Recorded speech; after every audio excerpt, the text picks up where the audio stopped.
இது நெருப்பில் செய்த இரும்பு வளையமே, இருமனம் விரும்பி துணிந்து நுழையுமே, பயங்களும் தயக்கமும் விடுமுறை எடுத்திடுமே.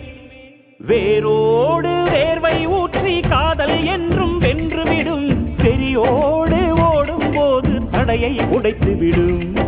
கடல் நீரை தேக்கும் போது உப்பாய்த்தானே மாறிவிடும், கண்ணீரை தேக்கும் காதல் முத்தாய் மாற்றிவிடும்.